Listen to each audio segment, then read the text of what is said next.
Dr. Mark Meadows, the president's chief of staff, said over the weekend, quote, "We're not going to control the pandemic because it's a contagious virus." No one said we have a cure for it, but given the guidelines, wear a mask, wash your hands, social distance, stay away from large groups, aren't those very clear ways to control it? We've seen the positive impact from doing those things. Yeah, Stephanie, you're absolutely right. And I think Mark Meadows' words finally just kind of solidified what we've all known, that this administration has just now blatantly admitted that their version of how to stop this virus is in the form of kind of, quote, a cure or a vaccine, not even acknowledging, Stephanie, just to put a point on it. If we had a vaccine today, and let's just hypothetically say all of us, hundreds of millions of Americans could get it, that immunity would not kick in for a while. And it's 2 doses at least, given the trials we're looking at. I mean, we're talking months to even get the immunity to it. So they're just admitting that, honestly, this herd mentality you've heard the president talk about, that's extending to exactly what they're doing. And candidly, Vice President Pence can deem himself an essential worker, but I am an essential worker, and I have to put on gloves, gowns, masks, so I can get myself out of quarantine because of that. But that doesn't mean I shouldn't have to wear the protective equipment or protect the people around me as a result of that. Doctor, it was 1 year ago yesterday. Former VP Biden tweeted, quote, "We are not ready for a pandemic."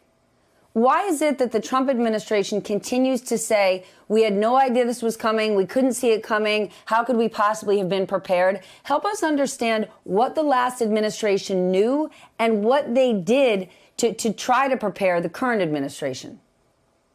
Yes, Stephanie, we were preparing for a pandemic. It was actually one of the top 3 threats to our nation that were identified incredibly early in the administration, starting, by the way, with the H1N1 virus. So this was one of the top, and not only was there an internal kind of, the set of preparations, the federal stockpile, what we needed to do to not create a federal response and coordination, all of those measures were in place. Stephan, even further, we had already thought about asking and went ahead to Congress and actually got appropriations and money to try to think about future planning. So not only was there a kind of foresight that a pandemic would occur, it was just a question of when.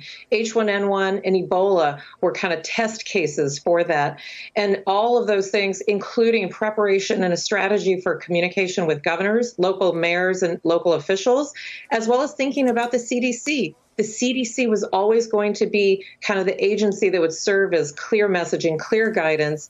And then not only did the Trump administration completely reverse all of that, they actively now, through Phil's reporting and some of his other colleagues, we know that they have actively reduced the staffing in those offices and inserted political appointees who proactively interfered with those preparations.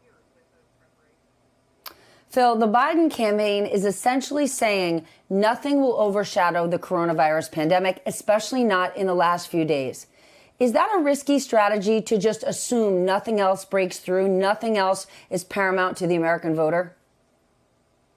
Well, I'm not sure that they assume nothing else will break through, because we do hear Biden talk a fair amount about the economy, for example, and his plans to try to stimulate more growth coming out of this pandemic. But the polling tells us that they're right, that the pandemic, the coronavirus, is the top issue for voters around the country. And it's also an area where there's the clearest contrast between Biden and Trump. And so it's no surprise then that Biden is trying to make that the centerpiece of his campaign in these closing days.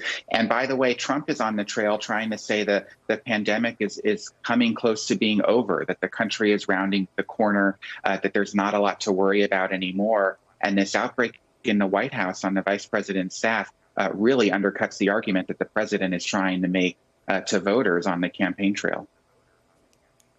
But Phil, take your crystal ball out. The president is going to double down on this argument come Thursday when he talks about the coronavirus pandemic and the economy. We're going to get GDP numbers. We know that the GDP, the gross domestic product growth in this country, is going to go way up.